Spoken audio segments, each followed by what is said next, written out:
Welcome to episode 174 of Stageworthy. I'm your host, Phil Rickaby. Stageworthy is a podcast about people in Canadian theatre featuring conversations with actors, directors, playwrights, and more. This week, Stageworthy is starting a partnership with Today Takes. Do you know Today Takes? If you don't, Today Takes is an app and website that offers easy and affordable access to a wide variety of must-see cultural performances from plays and musicals to dance, opera, comedy, immersive experiences, and beyond. So why don't we open up the Today Takes app right now and see what's going on. There are tickets to shows at Toronto Sketchfest. There's tickets to shows like the Buddy Cole monologues and the Lusty Mannequins, and you can get $20 rush tickets to Reviser at Canadian Stage. You know, I didn't even know that there were rush tickets that you could do in Toronto through Today Takes. I also see tickets to shows all over Toronto, as well as tickets to the upcoming Stratford Festival season. And they're all at super reasonable prices. Today Takes makes ticket buying simple, and you can purchase tickets in less than 30 seconds. Get it on iOS and Android, or go to todaytakes.com. If you want to drop me a line, remember that you can find Stageworthy on Facebook, Twitter, and Instagram at StageworthyPod, and you can find the website at stageworthypodcast.com. If you want to drop me a line directly, you can find me on Twitter and Instagram at Phil Rickaby, and my website is philrickaby.com. My guest this week is Lianna Makuch. Lianna is the playwright of Blood of Our Soil, and also performs in the play, which is on now until March 16th at the Tarragon Extra Space in Toronto.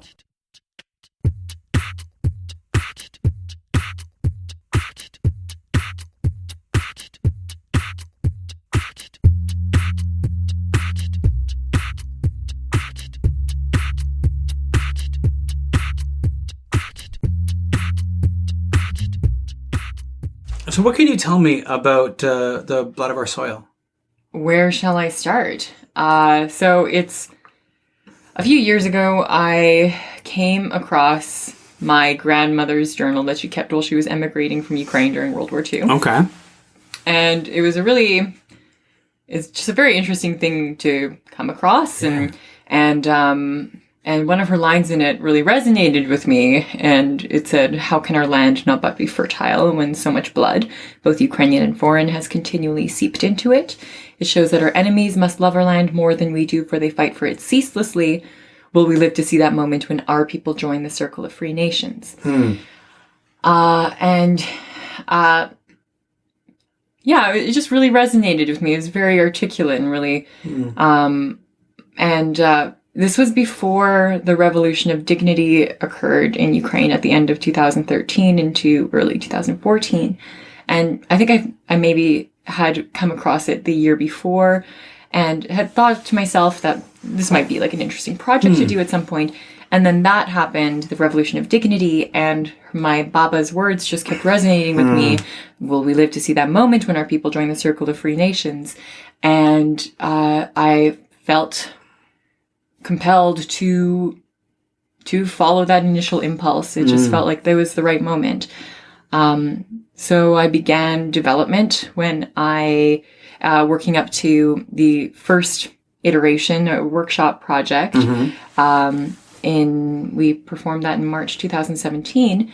And it was sort of like a semi-autobiographical reflection on memories of summers spent with my grandparents, my Ukrainian grandparents, and feelings about the separation of what it means to be a part of the Ukrainian diaspora while these things are happening in the Ukrainian homeland.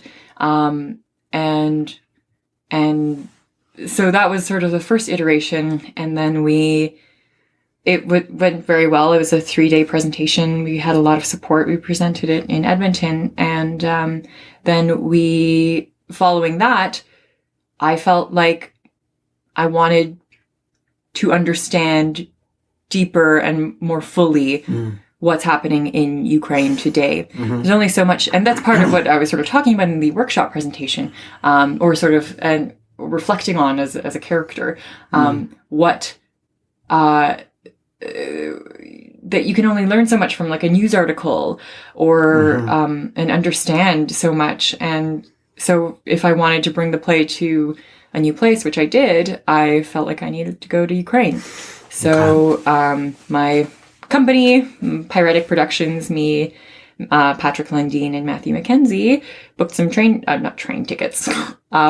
tickets to Ukraine when we traveled there in October 2017 and traveled all over the country to gain a deeper perspective. So the ongoing war in Ukraine is happening in the eastern parts of the country.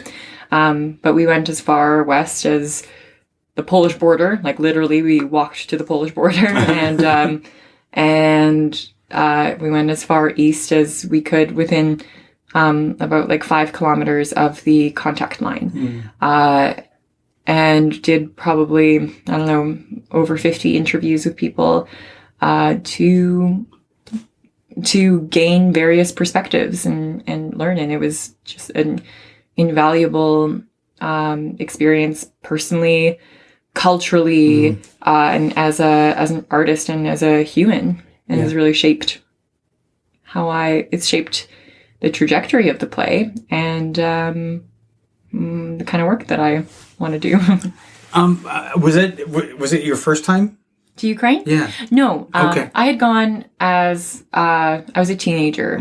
We went on a sort of like family pilgrimage. So I think it was 2006 that we went. So it had been about like what's math, 11 years. Okay. But it was a very different trip, right? Because like, you know, I'm grown up now, and I was the lead. Matt and Patrick do not speak any Ukrainian. Okay. Well, I mean, like, you know, they can say, Patrick has developed a sort of small vocabulary, which charms people. He'll be like, his favorite is, Христос рождається, which is basically the equivalent of being like, Merry Christmas. And, but like, he just charmed like my family and stuff. And Patrick is also my life partner. So anyway, Matt is terrible, just terrible Ukrainian. And it's like, he's been there twice with me now, and he just like doesn't get any better. But what did I want to say? Ukraine being there. Yeah, Ukraine is a difficult place to get around without knowing the language at all. So they leaned on you pretty hard, I imagine. Very hard. Yeah. Especially like, you know, in the capital, Kyiv, people will know more English, even though in other larger cities, no. But the thing, I know Ukrainian. I know enough Ukrainian to get around and to be able to communicate with people. I wouldn't say that I'm fluent, but I don't know any Russian. And there's eastern Ukraine and like a lot of areas in central Ukraine too. They only speak Russian. So yeah, wow. I was, when we got to the east, I wasn't able to get us around, but we had a fixer. Oh, okay. Fixed us up. That's good. Yeah. The process of when you found your grandmother's diary, was that something that you stumbled upon? Did somebody hand it to you? Like, what was the process of finding it? My uncle had actually was the one who gave it to me. He had done a translation of it. Okay. He was a scholar.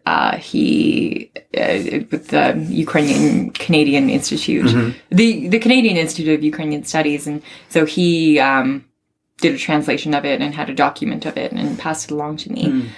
In the play, the play is mostly true. It's but it's like a mosaic of stories and experiences that are all basically true, but have sort of been at times crafted to tell a story. Sure. So in the play, I find the journal, but when I came across it, it was something that was given to me.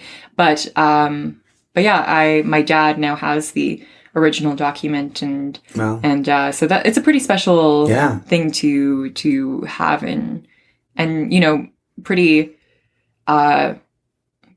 What it makes me think about my grandmother and what was she thinking when she documented this experience for herself. That did she want?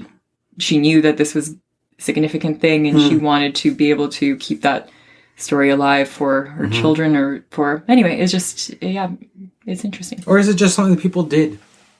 I know, more so than now, Yeah, because I think that now we vlog. We vlog, we Instagram live, we do that, but I think maybe at a certain point, people wrote in their diary. Yeah. Instagram story of your fleeing a war-torn country. Which makes it sound like it's so... I mean, that would be important, but... You know, what was interesting was when we were in Eastern Ukraine, and just in Ukraine, and speaking to, like, veterans and stuff, hearing different... the new generation of war and how that's handled. And people... that they were able to decipher that the Russians were coming, or that they were going to start shelling or whatever, because they came across their cell phone signals, or that they get text messages when they enter separatist territory, being like, just kind of goading them to piss off the soldiers. Wow. Or even like we hear stories about the girls who see the veterans or the soldiers on TV and then send them Facebook messages and like dirty messages. And anyway, so it's just, it's interesting how the next generation of war in this digital age manifests itself. Yeah, absolutely. You mentioned Edmonton. Did you grow up in Edmonton? Okay. Yeah. And we still spend a lot of time there. Following our presentation, the workshop presentation I was talking about in March 2017, we went to Ukraine and then had only a few months to put something together and presented the next iteration of the show in Edmonton in March 2018. So the show has been partly developed in Edmonton as well.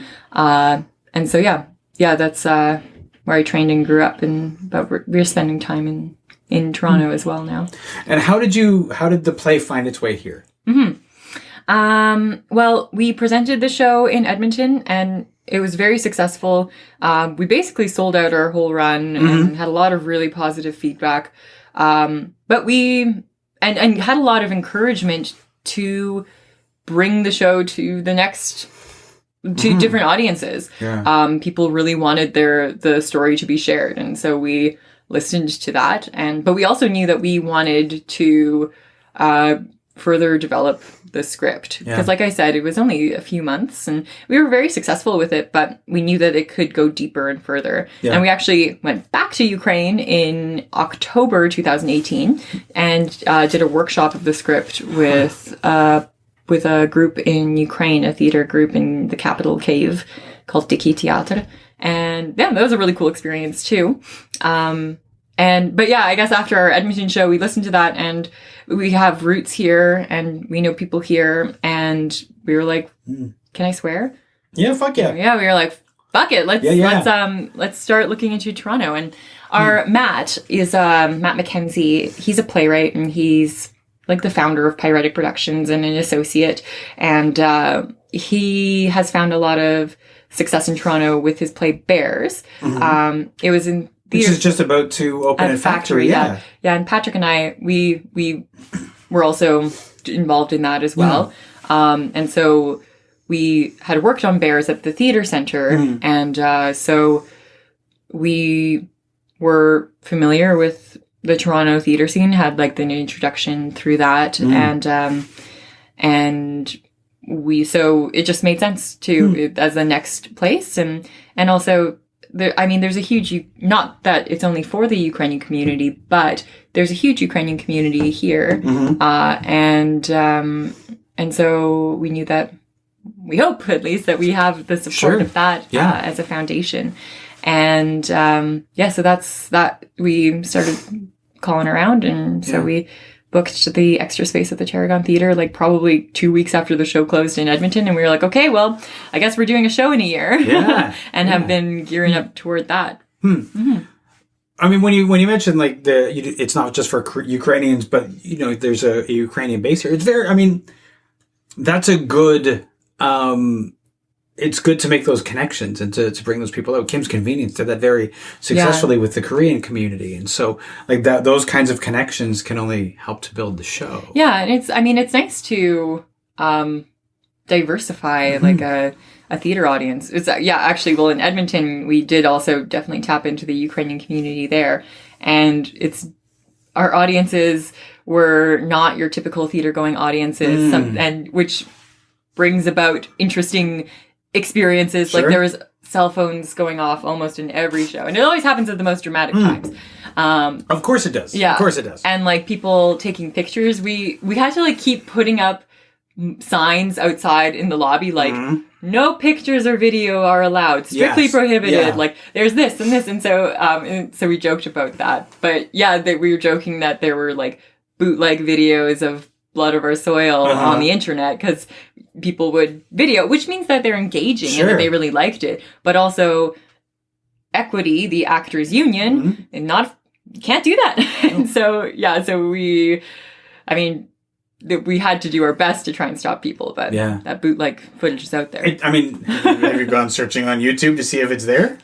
I don't think like a full video. I think it's just like there and people share it on social media. Sure. And it was cute because they were like, there are a couple of our actors, they sing in Ukrainian, but there are people in our cast who aren't Ukrainian. And so the Ukrainian audience is sharing these videos where they were video our boys, and they'd be like, oh, these boys, they don't even speak Ukrainian, but they sing so beautifully, but you can hear their accent, but it doesn't matter. And so it's good engagement, but also you can't video. That's actually a really tough shift, especially in a lot of theaters where that question, where the audience doesn't often understand why they can't take pictures and why they can't video.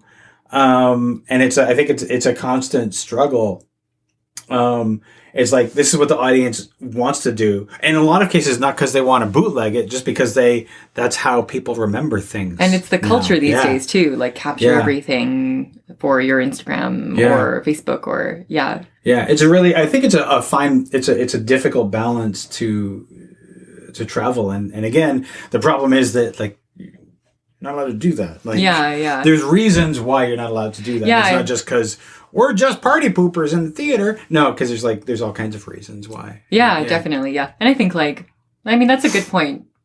At least explaining to people like, you can't do this because, it's also artistic property. Like I want to be in control of like how people are seeing my show. And also theater just translates horribly to film, especially to like handheld, like on my phone at the back of a theater kind of thing. That's not a great way to see something. No. Even when we do an archival of a theater piece, it just like, it's just not the same. And that's I think part of the magic of theater. Sure. And what makes theater special. Yeah. I think like education, but like how much are you supposed to educate somebody? I don't know. It's so hard. Like when they're walking into the theater is kind of the worst time to try to educate them because they're excited about what they're going to see. They probably are already taking pictures. It's hard to stop that. When did you start being interested in theater? What is your theater origin story?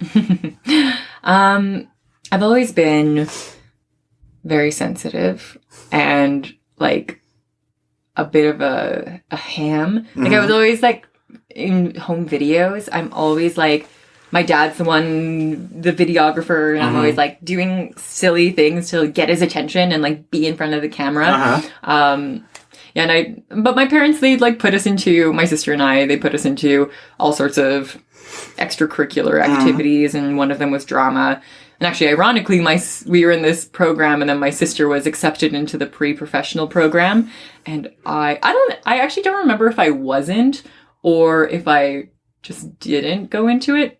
Regardless, I was not in the pre-professional program. My sister is now a lawyer, and I'm a professional theater artist. Okay, wow. But and then I just did theater lessons as a kid, and then I did it in school, and I did it as an option in junior high, and then I was going to switch out of it, and then my drama teacher came up to me from the previous year and he was like, why are you switching out of drama?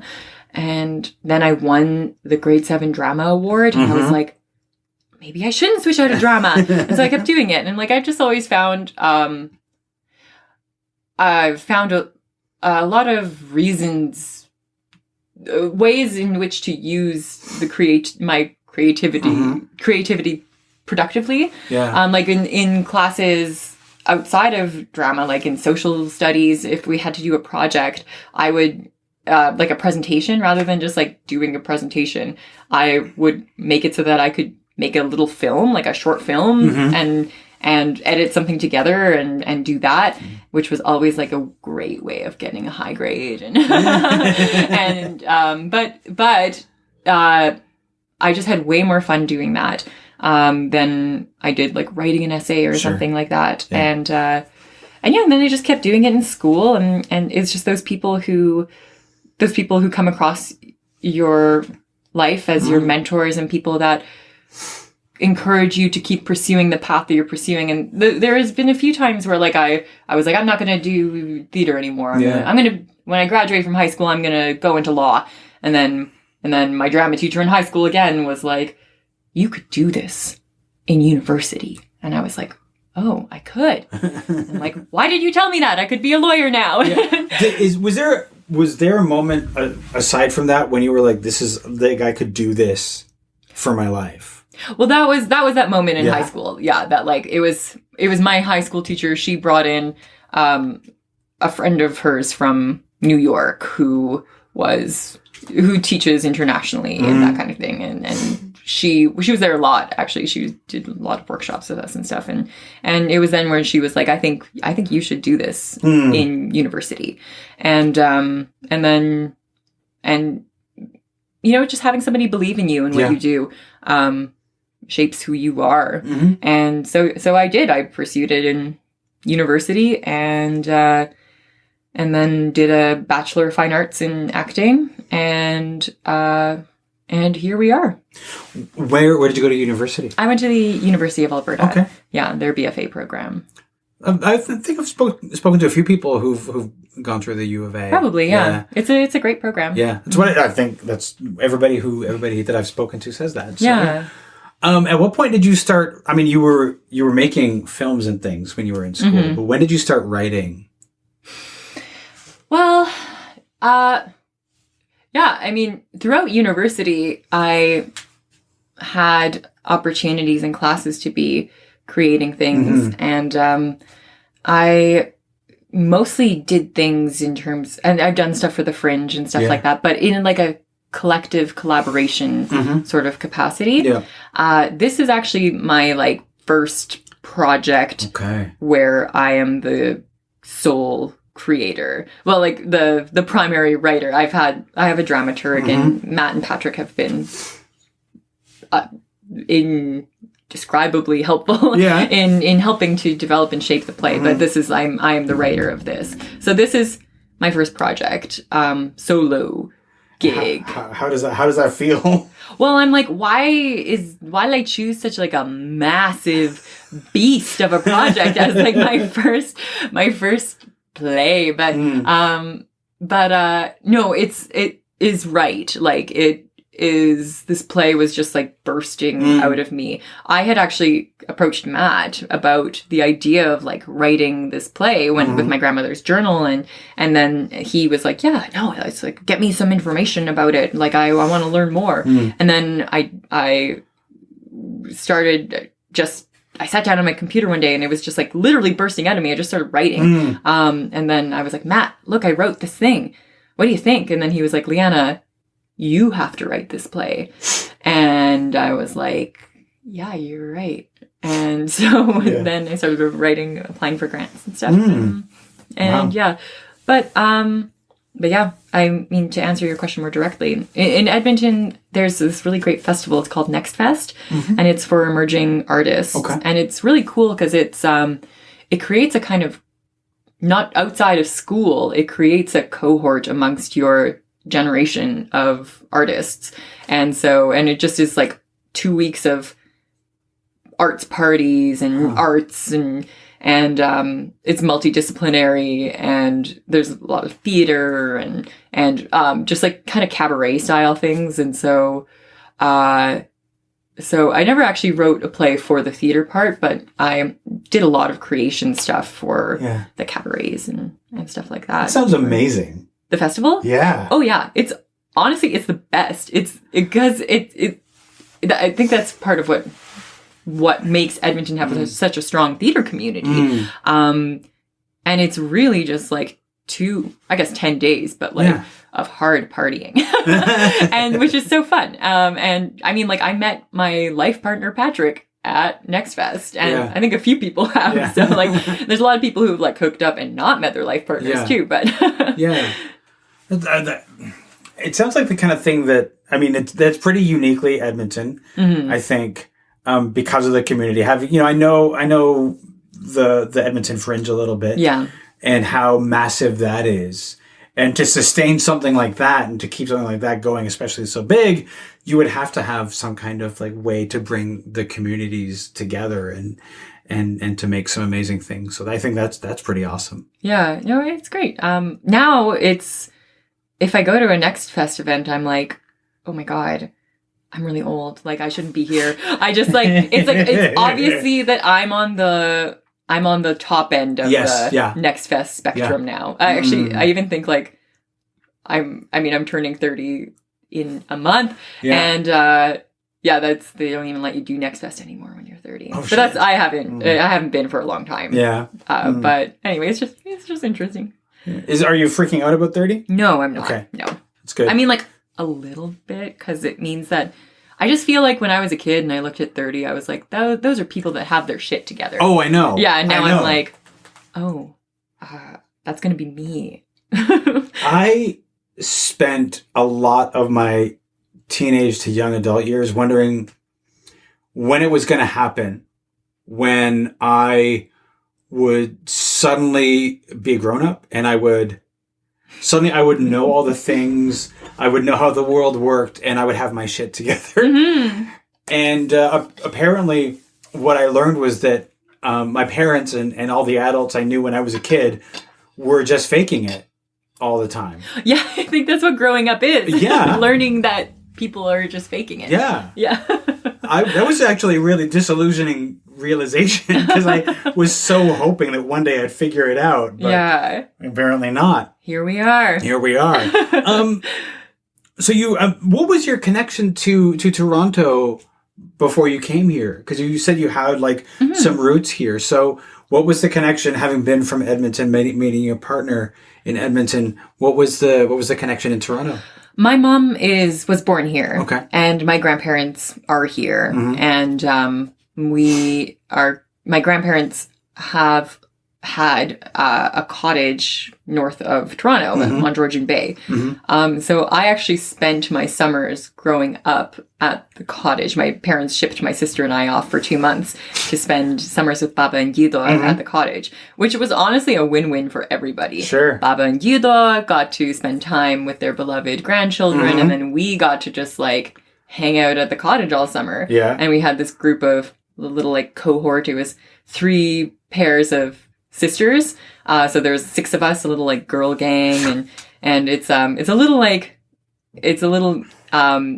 Ukrainian community up there. It's like half Ukrainian and half Polish. Yeah. And we just spent all of our summers there, from childhood to teenagers to, we still go there, not for 2 months anymore, unfortunately. No. But it was cute. We like had our little girl gang, and then we'd go walking around at night, like looking for the Polish boys, because the Polish boys were the cute ones, and then the Polish boys would be looking for us, and then our grandparents would be like, why don't you talk to the Ukrainian boys? And it's like, Ukrainian boys are fat, Baba. And anyway, and they're like a little pudgy, and anyway, they're lovely, lovely people. But as a teenager, more interested in the rebellious Polish boys.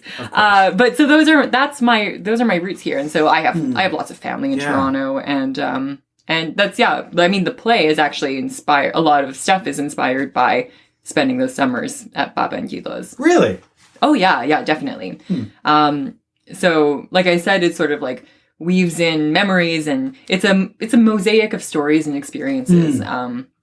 And so, yeah, it weaves in the stories my grandparents would tell, or like experiences, or like, yeah, my baba's garden, or my baba would have night terrors, and so we'd hear her sleeping and screaming in her sleep, and the cottage walls are so tiny and thin, and so I have a bit of an anecdote about that in the play, but as a kid, it'd be like, oh, you go wake up Baba. No, you go wake up Baba. And then we'd go, and then she'd be like, I was dreaming that they were coming to steal you. And as a kid, it just happened all the time. Sure. And then, so as an adult working on this play now, and I think it has a different context. Like, what was haunting Baba so deeply that she would have these consistent night terrors?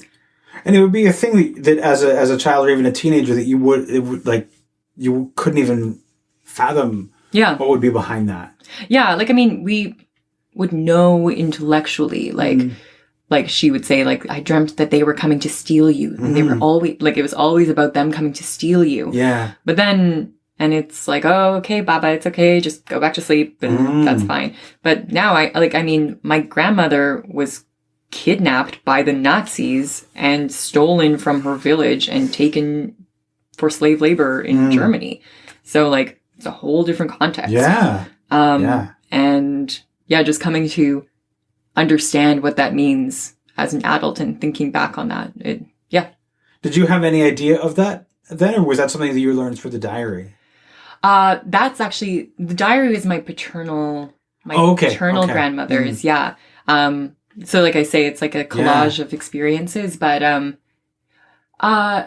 like I knew generally, but, this play has been the catalyst that has really made me dig into my family history and to understand it emotionally and viscerally.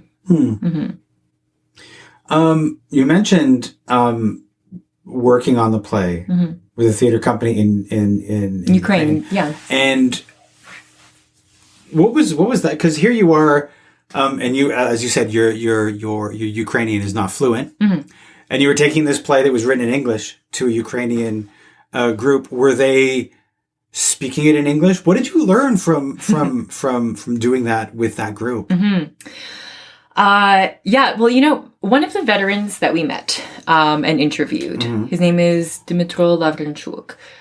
He was so helpful, and when we first met him in 2017, October 2017, our first trip, and he connected us to more veterans and was just really invested in like helping us to understand. So we actually brought him to Edmonton to be a part of our outreach activities and panel discussion and talkbacks, and just to be a part of helping people to understand.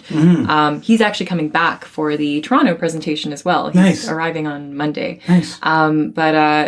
So he was the one who was like, people in Ukraine should see this. We had no idea what he was going to think of the play. Right. He was like, I didn't think I was going to like it. But then he's like, I don't like theater. But then he was one of those. I mean, there's a lot of like, it's, he was one of those. Okay. And, but anyway, he was just, I don't understand theater. Like, I've never seen it. Like, I didn't think that it was possible to make a good play out of this. And anyway, then he was the one that was like, people in Ukraine, it's so cool. He thought it was so cool that there is a whole community in Canada that understands what it means to be Ukrainian. And like the diaspora is something that's really interesting to him. And to hear Canadians speaking Ukrainian but most importantly, that people in Canada know what's happening in Ukraine. Right. And care. And so he was the one that was like, this play should be done in Ukraine. And so he connected us to this Diki Theater. He tried to hunt someone down. So he was the one that got us connected. And so it was a very cool experience. Yeah. We did a few days of workshopping the script with a group of Ukrainian actors, and they spoke it in English. We had requested very strong English language speakers, and we got like a variety of levels of English strength. But everyone did speak English. And yeah, so I had done some script rewrites leading up to the trip to Ukraine. So we had an opportunity to hear them speak it. And what's cool is my character, Hanya, she ends up going back she goes to Ukraine. And she meets these people. She meets 5 characters. And they are Ukrainian, or they're Ukrainians and they speak Russian or Ukrainian.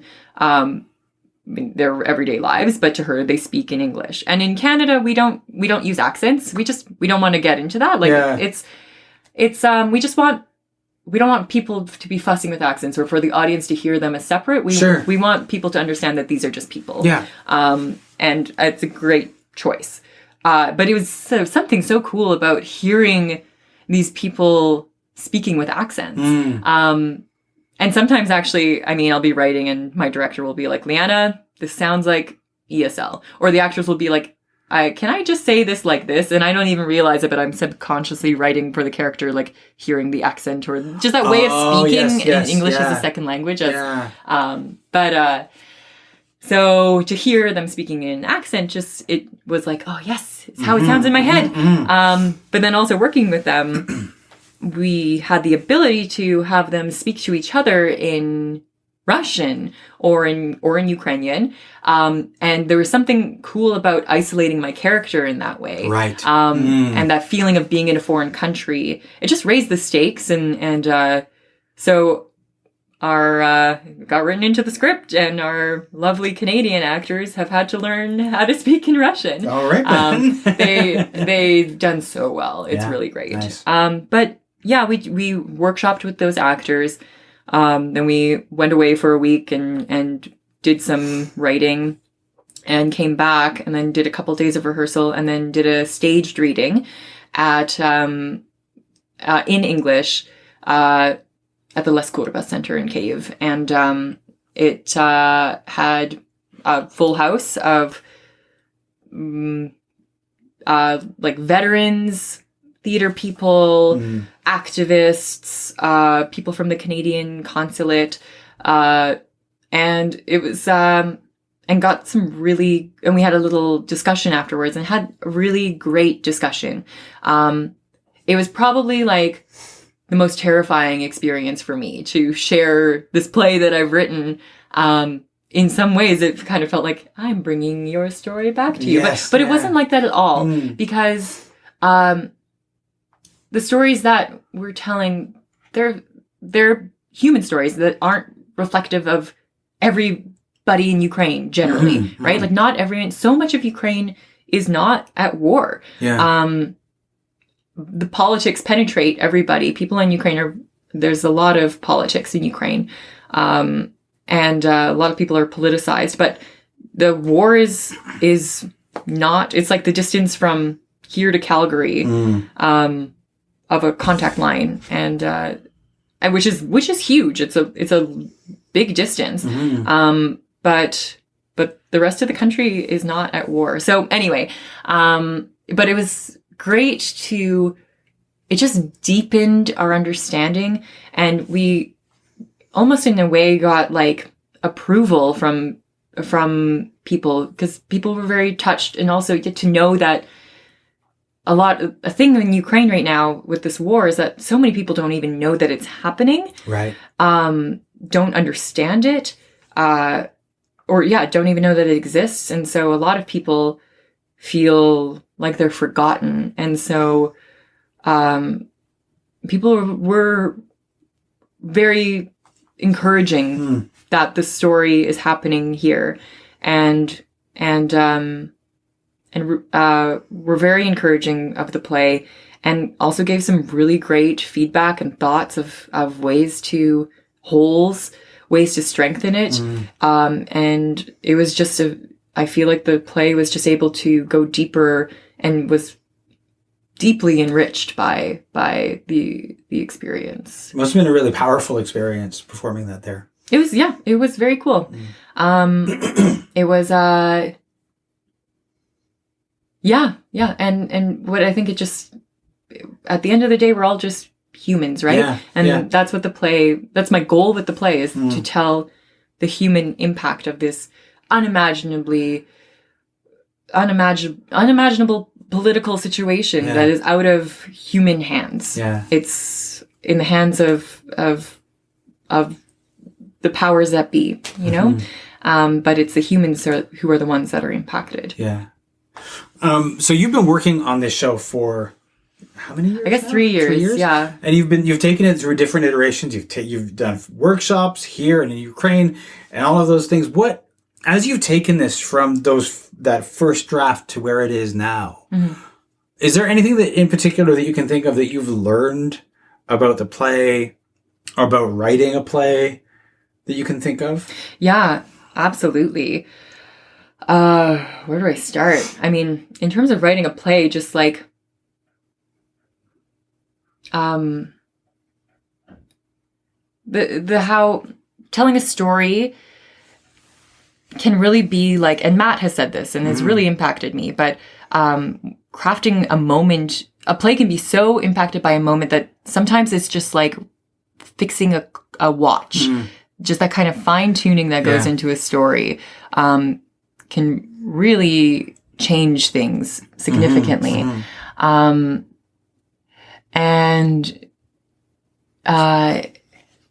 Yeah, I mean, what else can I say? I've learned so much. And how just important the story is, and that it all needs to be, when I've been writing, because I'm an actor, like I trained as an actor, but in terms of like creating a story, I don't think about like the actor's actions or tactics or anything like that. They're different things in a way. And, but like, it's interesting because I also perform in the show. Yeah. So like, it's really cool to see, and for myself to make those discoveries while I'm like, why, like, what did I wrote this. Why can't I figure out that beat? Like, what is that beat? And so it's two different things, but like I have to keep myself in check to make sure that I'm not like rewriting things because as an actor, I don't get it. Right. Yeah. I'm like, I wrote that for a reason. It's interesting because there are two different brain functions at work when you're between the writing of it and the breaking it down as an actor, which I've always found. Like, I remember writing my play and being like, why am I finding it so hard to learn these lines? I wrote them. Shouldn't it be easier for me? But they're different. They're very different things. So that was a realization of like, how different those two activities are. Now, when you write, when you were writing it at first, did you plan anything, or did you just sort of like seat of the pants, like just put it on paper? Yeah. It was mostly like that for me, and especially the second part of the script, where we go to Ukraine. It's I sort of started that in monologue fashion, and then pieced it together. And actually that's sort of how, and then it turned into scenes, and that's how the iteration in Edmonton was, that the second half was more like going back to Ukraine and meeting these people sort of in various episodic ways, and their stories were not connected, but you know, looped throughout the second half of the story. The play has changed and I think matured in a big way now, where Hanya goes back to Ukraine and she's sort of on a journey with these characters. So, does this make sense? Yeah. Maybe. Yeah. Okay, good, cool. No, I'm not sure if I'm like in my brain palace. Like, because I think, to me, I think it's useful to hear about how things change over time. I know when I was younger and writing, I would write something in the first draft and say, well, this is clearly terrible. And so I would throw it away because it was new. Yeah. Like, it was not good. And then I learned later on that, like, number one, the first draft is supposed to be bad. And then you fix it. And then as you're writing a play, how you you find the things, and like you say, like you mentioned, the fine tuning, and as you make the story better and it changes from what it was originally, to see how drastically it can change from one iteration to the next and yet still be the same story. This might sound kind of cheesy, but I kind of feel like it's, in ways, like, it's cool how the story kind of just comes, almost emerges out of itself as if it was always there. Kind of like sculpting a sculpture or something, that you have this big rock. Not that I've ever sculpted anything, but like, no. I imagine that there's like this big rock, and then you like chisel away at it, and like something's in there, and then the story just kind of emerges. So I know that that feeling of just like that verbal diarrhea, yes. or like or writing something, and maybe like just something is complete garbage, but there's something in it. Yeah.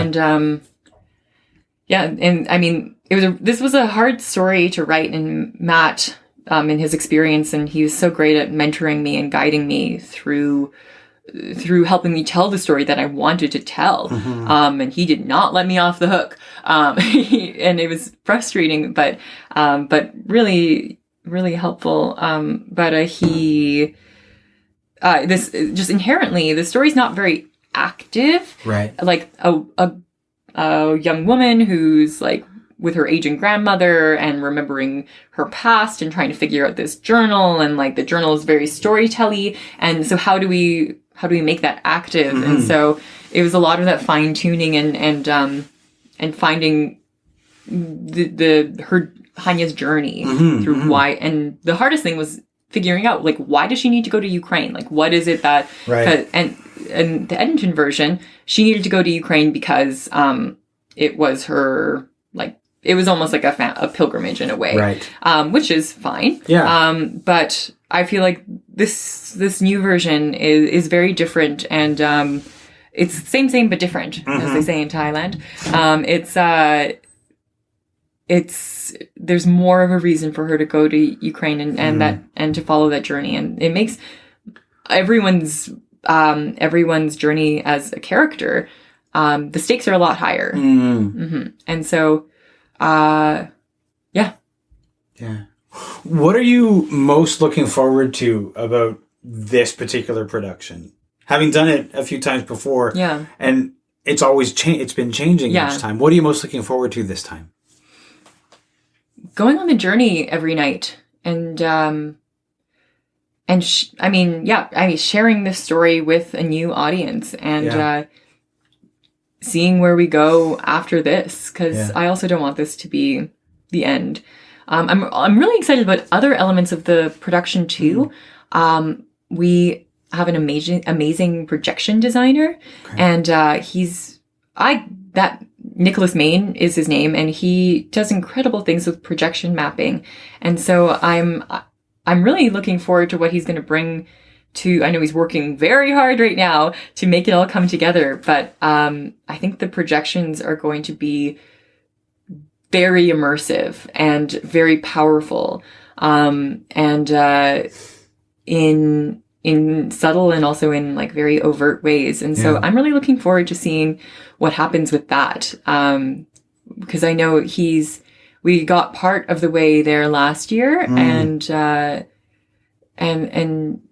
this year he's been working for longer and has to build on what we had last year. So I mean, we're moving into our tech week this weekend, so it's all going to start coming together now. Projection mapping is a fascinating technology. Yeah. The things you can do with that are just incredible. Yeah, I don't even understand it. Like, our director's like, yeah, Nick does this, and this. And I'm like, huh? Oh, and Nick also, he's a genius. He developed like a robotic arm for our projectors, so that, because apparently, I think projectors can't always like turn off or whatever. You can always see a little bit of light or something. Yeah. I don't know. But he developed an arm that will just like, bloop, and like make it stop. And so, yeah, he's like incredible. He's just a tech guy. He also developed, this is not about our show, but he developed artificial intelligence that will write a sonnet. What? Yeah. Anyway, I don't know. I don't know what purpose that serves in the universe, but that's pretty awesome. Yeah, awesome. He's a smart guy. But anyway, so I think I'm really looking forward to seeing what he brings to the table. Nice. It's awesome. Thank you so much. It's been a lot of fun. Thank you so much. Yeah.